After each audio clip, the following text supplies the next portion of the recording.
اللذیذ المتمسکین بولایت علی ابن ابی طالب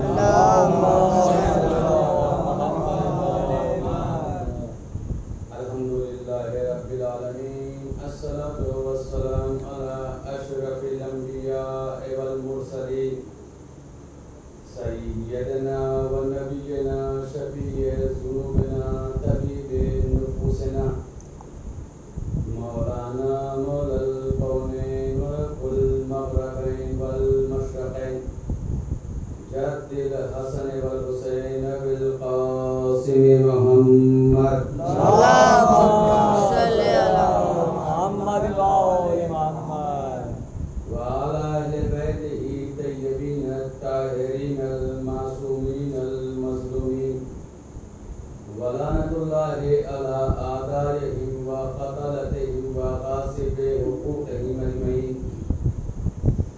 أما بعد فقد قال الله تبارك وتعالى في القرآن الكريم وهو أصدق الصادقين وقوله الحق والحق بسم الله الرحمن الرحيم هل أتى على الإنسان حين من الدهر لم يكن شيئا مذكورا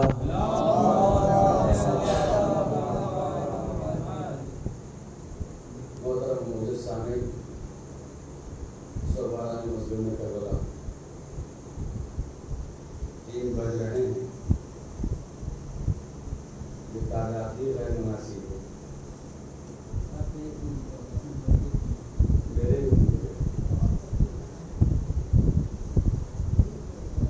اور دیر نہیں چند لمحوں کی گفتگو ہے آیت پوری ہے مفہوم سے ہر کوئی آشنا ہے پروردگار عالم نے اشارہ کیا آگے ہیں بزرگ پر شہدا کی زینت ہوا کرتی صلوات پڑھیں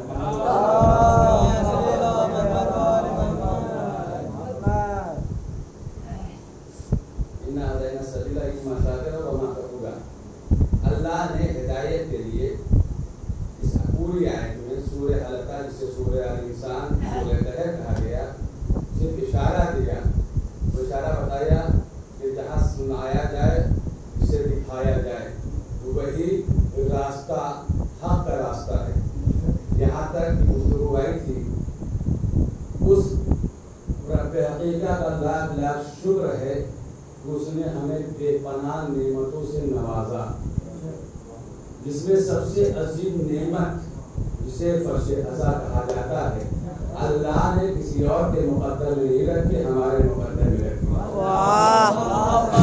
صلی اللہ محمد وآل محمد اس رب حقیقی کا جتنا بھی شکر ادا کیا جائے کم ہے یہ نعمتوں سے اس نے ہمیں سرفراز کیا پورا جسم میں نے ابھی کہا تھا کہ پورا انسان کا جسم نعمت ہے سراپا نعمت ہے لیکن پورے جسم میں کچھ چیزوں کو کچھ حصوں کو پروردگار عالم نے مشترک کیا جدا کر کچھ حصوں سے منتقل کیا کچھ ذاتوں کی طرف نسبت دی پورے اس انسان کے پیکر بشری جو پیکر ہے اس میں سب سے زیادہ بلند و بالا سر تھا تو جسے سب سے زیادہ بلندی حاصل تھی اللہ نے اس کا وقار یہ رکھا کہ اسے کسی اور کی جگہ نہ جھکانا صرف میری بارگاہ میں جھکانا صرف میری بارگاہ میں جھکانا اگر میری بارگاہ میں جھکاؤ گے تو ہم تمہاری عزتوں میں اضافے کا سبب پیدا کریں گے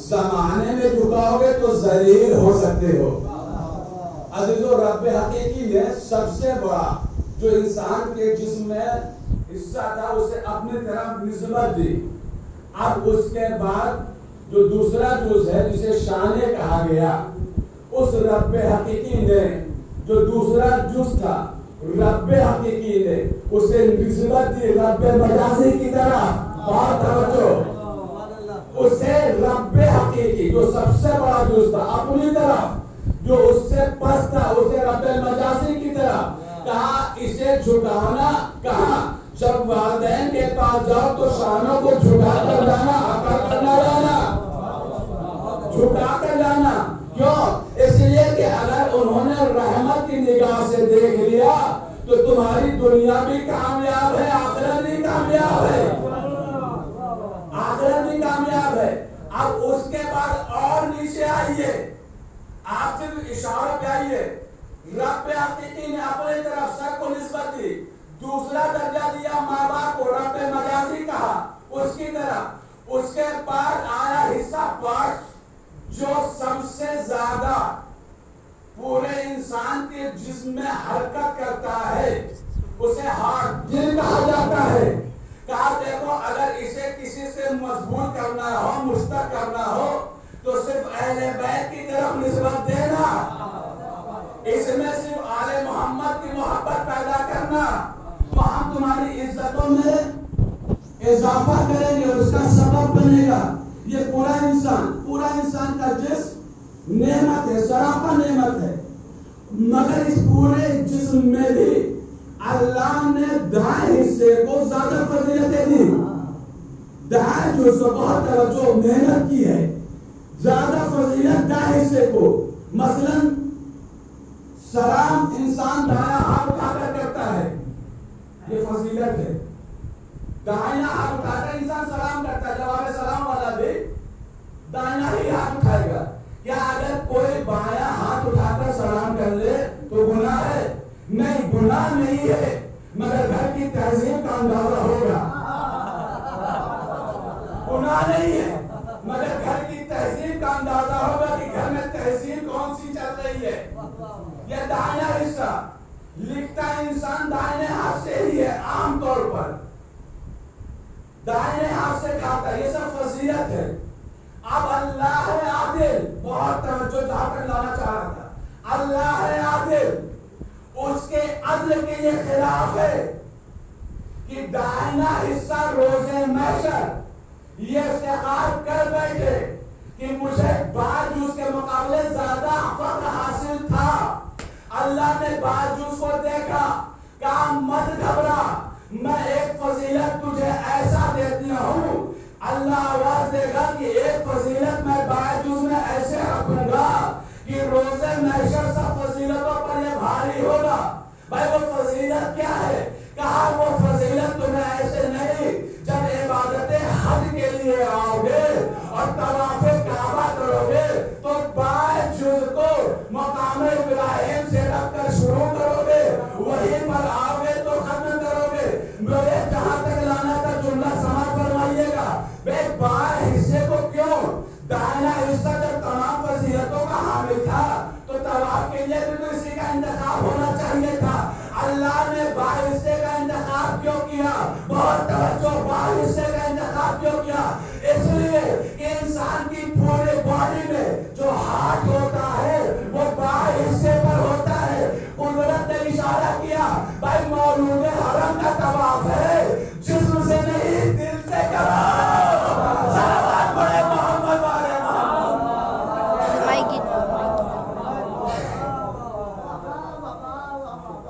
صلوات پڑھے محمد۔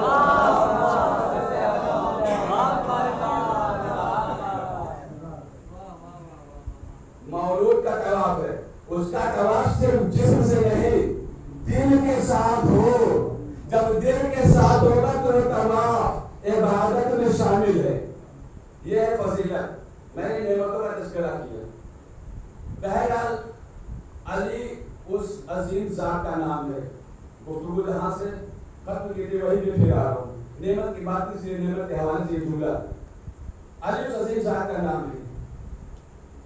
یہ قسمت ہے کہ علی ہمارے مقدر میں حیات اللہ امینی جنہوں نے الغدیر لکھی ہے، ان کا ایک بہت قیمتی جملہ ہے، انہوں نے لکھا ہے الغدیر 20 جلدوں میں، اور لکھنے کے بعد ایک جملہ لکھا مر گئے کہ میں نے 20 جلدیں الغدیر لکھی مگر غدیر کا حق ادا نہ ہوا۔ حیات اللہ امینی کا یہ جملہ ہے کہ غدیر کا حق ادا نہ ہوا۔ اس کے بعد ایک جملہ لکھا کہ اللہ نے ایک علی سجایا مقدر ہمارا جگہ کہ ہمارے حصے میں رکھا۔ یہ آیت اللہ امینی کا جملہ ہے، میرا نہیں، کہ اللہ نے اسے ہم لوگوں کے حصے میں رکھا۔ یہ علی ہے اور یہ علی کا کمال ہے۔ علی کے چاہنے والے، علی کے شاگرد بھی تو تھے، دیکھیں اللہ نے تمام نعمتوں سے ہمیں سرفراز کیا ہے. ایک نعمت رزق بھی ہے. رزق کا دائرہ بہت وسیع ہے, بہت وسیع دائرہ ہے. صرف کمانا اور کھانا یہی رزق نہیں ہے, علم بھی رزق ہے. علم بھی رزق ہے, بہت دائرہ. علماء نے لکھا کہ رزق کا دائرہ بہت وسیع ہے. رزق لکھتے ہیں کہ رزق پاک ہوتا ہے, غذا جب پاک ہوتی ہے تو خون طاہر ہوتا ہے. دیکھیے عام طور پر جو جاب کر رہا ہے وہ تو یہ کہہ دے گا کہ بھائی 8 گھنٹے کی میری جاب ہے, میں جاب کرتا ہوں, مجھے سیلری ملتی ہے, میرے حصے کا رزق پاک ہے. مگر جو بزنس مین ہے ان کے یہاں یہ شکوہ ہے کہ بزنس جب تک تھوڑا سا جھوٹ اور فراڈ کا استعمال نہ ہو بزنس چلتا نہیں چلتا. اگر یہ فکر ہے تو پھر وہ بزنس نہیں ہے, دھوکہ ہے. بہت عجیب بات کہہ رہا, بہت توجہ. پھر وہ بزنس نہیں ہے, دھوکہ ہے. آپ کتنے بڑے بھی بزنس مین ہو, کتنے بڑے بھی تاجر ہو, مگر اس زمانے میں میسم سے بڑے بزنس مین نہیں ہے, میسم سے بڑے تاجر نہیں ہے. بھائی آج کے اس دور میں کھجور کا کاروبار کوئی حیثیت نہیں رکھتا, یہ صحیح ہے. اس زمانے میں کھجور کا کاروبار کوئی حیثیت نہیں ہے, لیکن اس زمانے میں کھجور کا کاروبار بہت بڑا کاروبار مانا جاتا تھا. اور میسم تاجر تھے, کھجور کی دکان تھی. بھائی میسم تاجر تھے, کھجور بیچا کرتے تھے, لوگ دکان پہ آتے تھے, لے کر چلے جاتے تھے. آپ یہ کہیں گے اس میں کہاں لکھا ہے کہ میسم کا بزنس پاک ہے؟ بہت توجہ جہاں تک لانا تھا. اس میں یہ کہاں لکھا ہے کہ میسم کا بزنس پاک ہے؟ انہوں نے کوئی ملاوٹ نہیں کی, انہوں نے کوئی فراڈ نہیں کیا. ہم نے کہا پورے واقعے کو پڑھنے کے بعد یہ تو کہیں نہیں ملتا کہ میسم نے کوئی فراڈ نہیں کیا, میسم نے کوئی ملاوٹ نہیں کی. لیکن عقیدے کی بنیاد پر ایک بات سمجھ میں آئی, تاریخ میں یہ تو نہیں ہے کہ میسم کا بزنس کیسا بزنس تھا, مگر اسی تاریخ میں اسی میں یہ آگے لکھا ہوا ملتا ہے کہ نولا مشکل کشا اکثر اور بیشتر نماز کے بعد میسم کی دکان پر آ کر بیٹھا کرتے تھے. اب عقیدے کے بنیاد پر یہ جملہ کہہ رہا ہوں, امیر کائنات جو وقت کا امام ہوگا اس جگہ نہیں بیٹھے گا جہاں دھوکہ دیا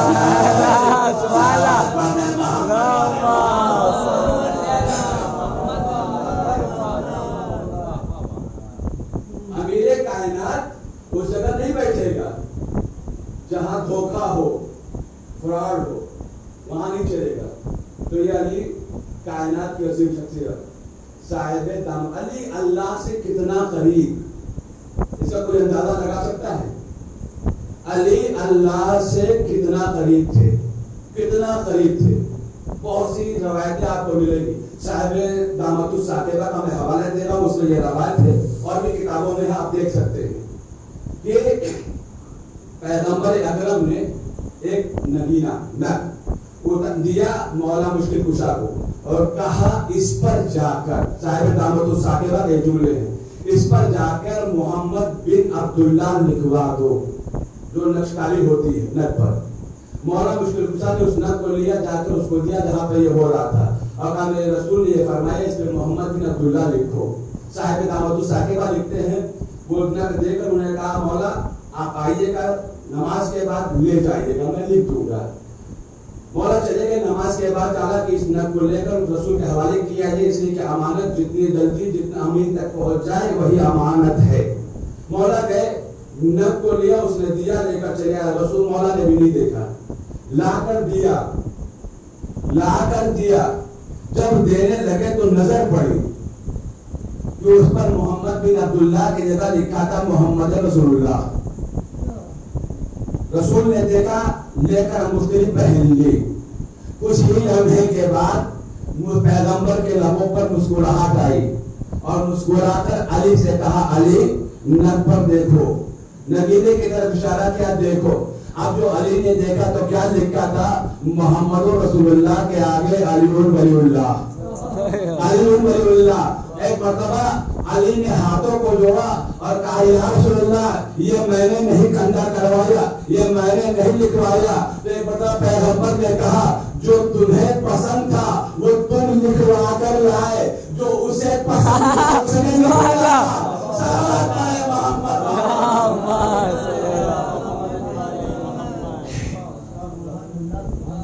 اس نے لکھوایا۔ یہ اصول شریعت۔ 15 منٹ ہو گئے، 10 منٹ اور۔ عزیزوں یہ کائنات کا امیر ہے۔ کائنات کا امیر ہونا اسے ہی زیب دیتا ہے جس کی نگاہوں میں پوری کائنات ہو۔ بہت قیمتی جملہ آپ کے حوالے کر رہا ہوں۔ جب تک اس کی نگاہ پوری کائنات پر نہ ہو وہ کائنات کا امیر نہیں ہے۔ سنیے جنگ خندق، جب یہ عامری عمر بن عبداللہ عامری خندق پار کر کر آیا ہے اور اس نے اسلام کے لشکر کو یہ آواز بلند کی کائنات کا امیر علی کیسے ہے، اس کے لیے ایک نتیجہ اس جنگ میں کہ وہ آیا اور آ کر کہتا ہے کہ وہ مسلمانوں کے لشکر سے خطاب کر کر کہ تمہارے رسول نے فرمایا کہ مار دو تو غازی، شہید ہو جاؤ تو جنت۔ کون ہے؟ تاریخ کے جملے ہیں، سب نے لکھا کہ سب بیٹھے رہے، صرف علی چلے، اٹھے کئی مرتبہ، پھر بیٹھ گئے، پھر اٹھے، رسول نے بٹھایا، تیسری مرتبہ جب گوئندہ ہوا تو نکل کر گئے۔ جیسے ہی مولا مشکل کشا گئے، جانے کے بعد اسے دعوت اسلام دی، دعوت اسلام دی جو علی کا جنگ کا طریقہ تھا۔ دعوت اسلام دینے کے بعد کہا اگر یہی کرنا ہوتا تو ادھر ہوتا ادھر نہ ہوتا۔ تو کہا ایک کام اور کر، چلا جا۔ تو کہا واپس جاؤں گا تو قبیلے کی عورتیں ہنسے گی۔ کافر کا مزاج ہے یہ کہ اسے معلوم ہے کہ جنگ سے لڑا جاتا ہے بھاگا نہیں جاتا۔ یہ کفر کا بھی مزاج ہے کہ لڑا جاتا ہے بھاگا نہیں جاتا۔ یہ اسلام کے کیسے کلمہ گوتے نیا سمجھ میں آیا۔ پھر پیغمبر نے کہا رسول علی منع کر دے گا، یہ واحد جنگ ہے جنگ خندق جس میں علی بڑھے نہ گئے، گھوڑے پر نہیں گئے، واحد جنگ ہے۔ ہر جنگ میں علی گھوڑے کا استعمال کیا، جنگ خندق میں مولا نے گھوڑے کا استعمال نہیں کیا۔ تب مولا نے کہا اسلام نہیں قبول کرتا، واپس بھی نہیں جاتا، یہ کام یہ کر کہ اتر، میں پیدل ہوں تو بھی بغیر سواری کے ہو جا۔ اس نے کہا علی یہ تیری بات تمہاری بات مان لوں گا۔ گھوڑے سے اترنے کے بعد اس نے گھوڑے کے چاروں پیر قطع کر دیے۔ جیسے ہی گھوڑوں کے چاروں پیر قطع ہوا، بہت توجہ، قطع کیے، مولا نے شمشیر نکالے اور اس عامری کے پیر پر ایک ضرب ماری۔ اب میرا ایک سوال ہے مولا، جب آپ کو ذوالفقار سے حملہ ہی کرنا تھا تو ایک تلوار آپ کی کافی تھی، مار دیتے گردن صاف ہو جاتی۔ مولا نے کہا کہ میں جنگ نہیں کر رہا ہوں، شریعت کے اصول بتا رہا ہوں۔ اس نے ناحق گھوڑوں کے پیر کاٹے تو اس کی میں سزا اسے دنیا میں دے رہا ہوں۔ حق کا انصاف کرنے والا وہ ہے، وہ اس کی بارگاہ میں اسے جزا دے گا، سزا دے گا۔ اس کے بعد مولا نے جب دیکھا کہ نہیں جاتا تو ایک مرتبہ اس نے ایک ہیر نیزہ نکالا۔ عامری کے پاس ایک نیزہ تھا، نیزہ اتنا قیمتی تھا کہ اس پر نر جو لگے تھے وہ ہیرے کے تھے اور وہ لہرانے لگا۔ عامری جو ہے نیزے کا لہرا رہا ہے، کس کے سامنے؟ علی کے سامنے لہرانے لگا۔ مولا نے پلک جھپکتے ہی اس نیزے پر غلبہ پایا اور اسے لے کر پھر ہوا میں آسمان کی طرف پھینکا تو مگر پھر وہ خندق کے میدان میں نیزہ واپس نہیں آیا۔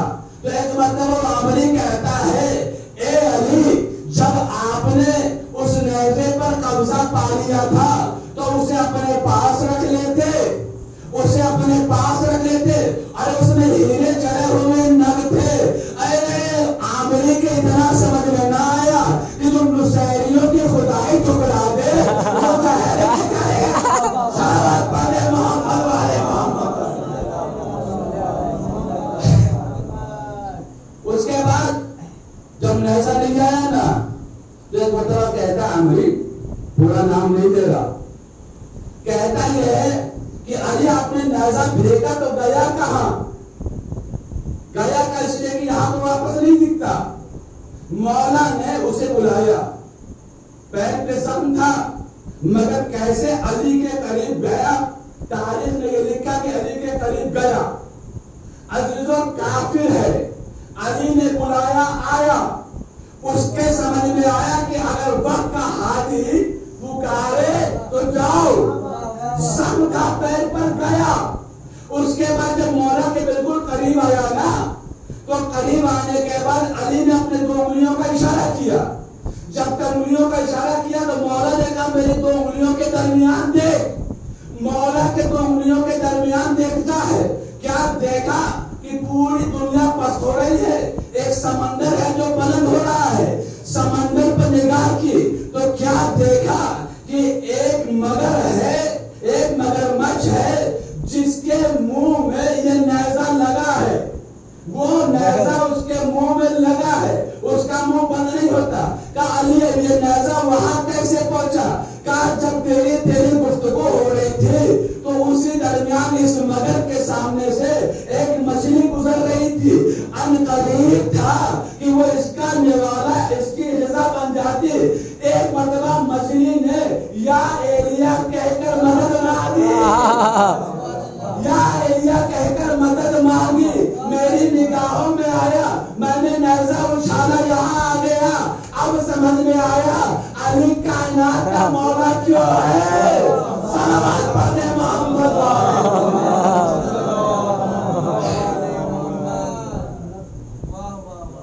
علی کائنات کا امیر کیسے. تاریخ میں ایک نام ہے جو جتنا امتیاز، ایسا نہیں کہ صرف صحابی بافضیلت ہے، کچھ عورتوں کے ایسے کردار ہیں کہ جو مردوں پر غالب ہیں. آخری امام کے زمانے میں ایک مولا کی کنیز تھی، صلی اللہ محمد محمد. آخری امام کی ایک کنیز تھی مولا کی، جس کا نام حسنیہ ہے. آخری امام کی یہ کنیز تھی. ایک زمانہ بھی آیا کہ مولا کے گھر میں جب فاتح ہونے لگے تو مولا نے سب سے پہلے غلام اور کنیز آزاد کی. جب کر دیا تو اسے بھی، حسنیہ کو بھی مولا نے آزاد کر دیا. جب آزاد ہوئی تو ایک مرتبہ کہتی ہے کہ مولا مجھے آزاد کیوں کرتے ہیں، میں تو اس گھر کو جنت سمجھتی ہوں، مجھے یہی رہنے دو. تو مولا نے کہا کہ بھائی میرے گھر میں فاتح ہو رہی ہیں، میں تو فاتح کر سکتا ہوں، میں غلام اور کنیز کو نہیں فاتح کے حال میں دیکھ سکتا ہوں. تو اب اس گھر کی اس نے غذا کھائی تھی. جب غذا پاک ہوتی ہے تو خون طاہر ہوتا ہے، غذا پاک ہوتی ہے تو خون طاہر ہوتا ہے. کہتی ہے اے مولا اس گھر میں برسوں سے میں نے کنیزی کی ہے، میرا بھی کچھ حق ہے. کہا بولو کیا حق ہے، میں پورا کروں گا. کہا مجھے دربار میں لے چلیے، میں نے اس گھر سے اتنا سیکھ لیا ہے کہ میں ان کے بڑے بڑے عالموں کا جواب دے سکتا ہوں. یہ حسنیہ کے جملے ہیں. کہا کہ مجھے بازار میں دربار میں لے چل کر دربار میں فروخت کیجیے، قیمت 4000 درہم رکھیے گا. کہا مولا نے اتنی درہم کیوں؟ کہا میں معمولی نہیں، میں نے بہت کچھ آپ سے سیکھا ہے. کہا وہ درہم، کہا مولا گھر کی غربت کو دور کرنے کے لیے. مولا نے کہا ہمیں دنیا کی ضرورت نہیں ہے، میرے جد نے دنیا کو طلاق دی ہے. کہا مولا مجھے فروخت تو کیجیے. دربار میں لے کر گئے. مولا نے کہا یہ کنیز سے خریدو گے؟ کہا ہاں خریدیں گے. حاکم نے کہا ہاں خرید، قیمت کا 4000 درہم. کہا ایک عورت کی قیمت کوئی اتنی ہوتی ہے؟ کہا یہ معمولی نہیں، اس کے پاس بہت علم ہے، نہ یقین ہو تو اس سے گفتگو تو کر لو. حاکم کیوں اٹھے اپنی جگہ سے؟ اس نے کہا یہ تو بہت بڑی بات ہے، میرے پاس بہت بڑے بڑے عالم ہیں، بہت بڑے بڑے عالم ہیں. اس کے دربار کا جو سب سے بڑا عالم تھا، تاریخ نے اس کا نام ابراہیم لکھا ہے. ابراہیم کو حاکم وقت نے آواز دی کہ جا کر اس سے کچھ سوال کر، وہ تجھ سے کچھ سوال کرے. ابراہیم آگے بڑھا، بادشاہ کا حکم تھا، آگے بڑھا. آگے بڑھنے کے بعد آواز دیتا ہے، کچھ سوالات کیے، حسنیہ نے اس کے جواب دیے.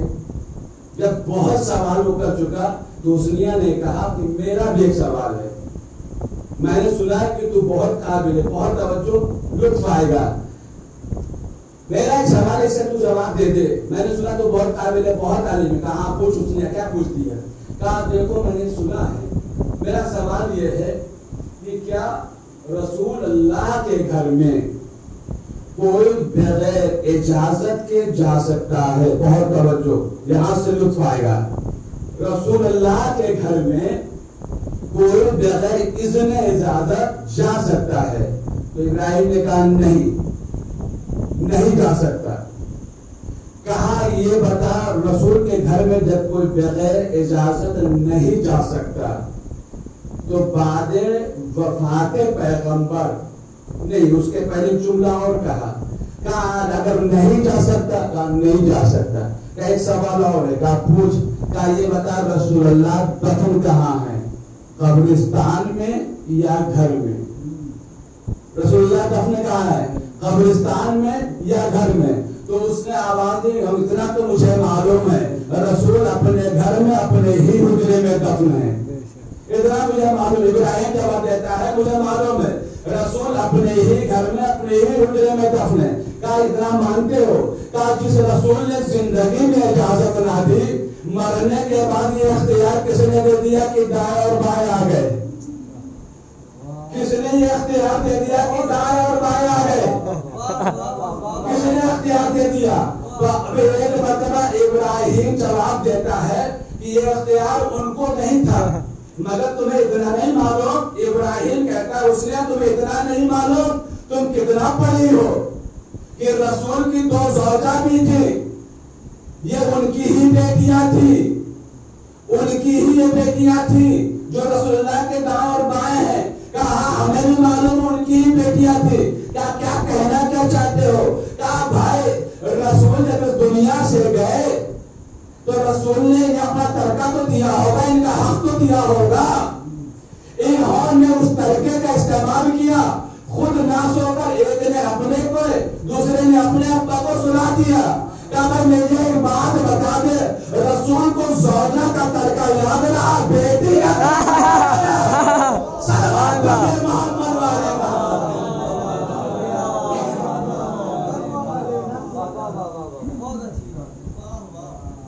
رسول کو زوجہ کا ترکہ یاد رہا اور بیٹی کا ترکہ یاد نہ تھا. کہاں تک کوئی بات کاٹے گا؟ بھائی دیکھیں ہر جگہ 2 شعر, اگر یہاں نہ پڑھا 2 شعر تو پھر یہ ناانصافی ہوگی. بہت پہلے ایک مصرع غازی پور میں لکھا تھا. علماء اہل سنت کیا ہے, یہ مصرع سیرت رسول تھی, انہوں نے سیرت رسول کا اہتمام کیا. یہ علی کا بغض کہاں تک جاتا ہے, کہاں تک جاتا ہے یہ دیکھیے. مگر جو حقیقی علی والا ہوتا ہے ہر مارکا سر کرتا ہے, ہر مارکا وہ سر کرے گا. سیرت رسول پمفلیٹ جو چھپے, پوسٹر جو چھپے, اس پہ لکھا گیا سیرت رسول. مصرع کیا دیا گیا, میدان کارزار میں حیدر رکے نہیں. بہت توجہ, مصرع ہے, اہتمام ہے سیرت رسول کا, اہتمام ہو رہا ہے سیرت رسول کا. مصرع دے رہے ہیں میدان کارزار میں حیدر رکے نہیں. یہ علی کا بغض تھا جو پوسٹر تک آیا, یہ علی کا بغض ہے جو یہاں تک پہنچا. مصرع کیا کہا, میدان کارزار میں حیدر رکے نہیں. اور خوب اشعار ہوئے, خوب ان کے قصیدے پڑھے. ان کا قصیدہ ہی کیا, بنائے ہوئے قصیدے, گڑھے ہوئے قصیدے ان کے خوب پڑھے گئے.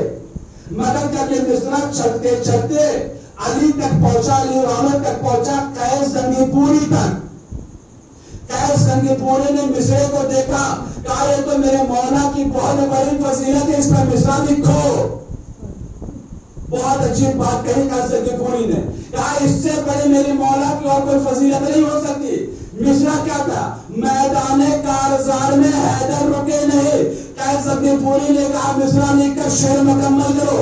اس نے لکھا میدان کارزار میں حیدر رکے نہیں, بعد جہاد مال غنیمت کے واسطے میدان کارزار میں حیدر رکے نہیں.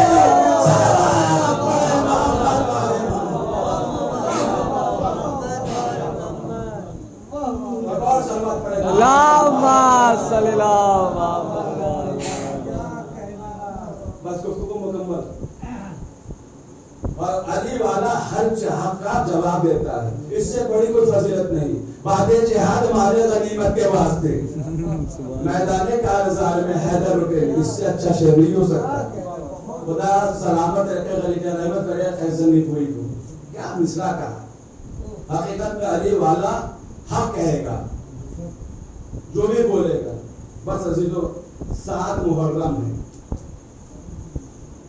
روایت جو کہتی ہے کہ اب اہل حرم کے خیمے میں پانی نہیں. یہ روایت کی دنیا. اس روایت سے پہلے ایک روایت اور سنی. سن 40 ہجری کا کوفہ ہے جب مولا ظاہری طور پر تخت خلافت پر، یعنی یوں کہیے کہ جب حکومت مجبور ہو گئی کہ اب اسلام ذلیل ہو جائے گا تو علی کے در پر آئے بیعت کرنے کے لیے. بس یہی سے فرق محسوس کیجیے. یہ گئے تھے تخت تک، مگر جب علی کا زمانہ آیا تو علی تخت تک نہیں گئے، حکومت آئی علی تک. علی آئے، حکومت آئی علی تک. یہی فرق ہے ان میں اور علی میں. اور جب علی کو ظاہری خلافت منتخب کیا گیا بلی، تو مولا نے مولا نے امام حسن علیہ السلام کو مدینے بھیجا. اس لیے کہ مولا نے دارالسلطنت جو قرار دیا وہ کوفے کو. اس کا ایک بہت بڑا بیک گراؤنڈ ہے، کبھی موقع آیا تو انشاءاللہ ذکر کروں گا کہ آخر مولا نے کوفے کو دارالسلطنت کیوں قرار دیا. اس کا پس منظر بہت بڑا ہے. مولا امام حسن کو بھیجا کہ جا کر مدینے سے عورتوں کو لے کر آؤ. میں آگے مسائل میں لے کر آؤ. جب چلنے لگے تو ایک نامہ لکھا تھا. نامہ کیا لکھا تھا کہ رات کی تاریکی میں سفر کرنا، امام حسن سے کہا، اور جب دن کا اجالا ہو جائے تو خیمے ڈال کر قیام کرنا، دن میں سفر نہ کرنا. مولا امام حسن چلے قافلے لے کر رات کے سناٹے میں سفر کرتے تھے. جب دن کا اجالا ہو جاتا تھا تو مولا خیمے لگاتا قیام کرتے تھے. جب بالکل کوفے سے قریب ہو گئے، بابا کی یہ وصیت ہے دن میں سفر نہ کرنا. بالکل جب کوفے سے قریب ہو گئے تو یہ روایت کے جملے ہے کہ ابھی کچھ سورج باقی تھا، یعنی مغرب سے قریب کا وقت ہے. مولا امام حسن نے چاہا کہ اب کوفے میں آ ہی گئے ہیں، شہر میں داخل ہو رہے ہیں تو ہو جائیں. مگر بابا کی وصیت یاد آئی. فوراً ایک قاصد بھیجا کہ بابا سے پوچھو کہ ہم شہر کوفہ کی سرحد پر آ گئے ہیں، کیا اجازت ہے کہ ہم داخل ہو جائیں. مولا نے جواب میں لکھا کہ نہیں، حسن سے کو قیام کریں، جب رات کی تاریکی ہوگی تو داخل کوفہ ہوں گے. میں کہوں گا مولا یہ سن 40 ہجری ہے، آپ کا ظاہری تخت خلافت ہے، آج آپ جو کہیے گا اس پر عمل ہوگا. مگر مولا سن 61 ہجری کا بھی کوفہ ہوگا. آج آپ نے زینب و ام کلثوم کو شام میں کوفے میں داخل نہیں ہونے دیا، مگر جب سن 61 ہجری کا کوفہ ہوگا، یہی مقدرات عصمت و طہارت ہوگی جن کے سروں پر چادریں نہ ہوں گی، بے کجاوا اونٹ ہوں گے. انہیں شہر کوفہ میں لایا جائے گا اور منادی ندا دے گا، او اہل کوفہ آ کر پہچانو یہ علی کی بڑی بیٹی زینب ہے، یہ ام کلثوم ہے، یہ سکینہ ہے، یہ رقیہ ہے. ازادارو ذرا انصاف سے بتاؤ علی کا کیا حال ہوگا، علی کا لہد میں کیا حال ہوگا. ارے سن 40 ہجری میں اور سن 61 ہجری میں فاصلہ کیا ہے. جزاکم ربکم خیر الجزا. خدا آپ کو کوئی غم نہ دے سوائے غم مظلوم کربلا کے. ہاں ازادارو، مسلسل آپ نے مجلسیں سنی، مسائل سنے، مگر میرا دل چاہتا ہے یہ مسائل مخصوص کر دو قاسم سے. کون قاسم؟ کون قاسم؟ حسن کا یتیم، حسن کا لال قاسم. ازادارو، جب ایک ایک شہید جاتا ہے اور اسے اجازت ملتی ہے میدان شہادت پر فائز ہو جاتا ہے، تو قاسم بھی آئے اور آ کر کہتے ہیں اے امو جان، اب مجھے اجازت دے دو. ابو مجھے اجازت دے دو کہ میں بھی درجہ شہادت تک پہنچوں. تو مولا مظلوم کربلا نے قاسم کو دیکھا اور دیکھ کر کہا اے میرے لال، میں جب اپنی بھیا کی زیارت کرنا چاہتا ہوں تو میں تمہیں دیکھا کرتا ہوں، میں تمہیں کیسے اجازت دے دوں. بس ازادارو اجازت نہیں مل رہی، اجازت نہیں مل رہی ہے. ہاں ازادارو، اجازت نہیں ملے گا. اس کے پہلے دو جملے سن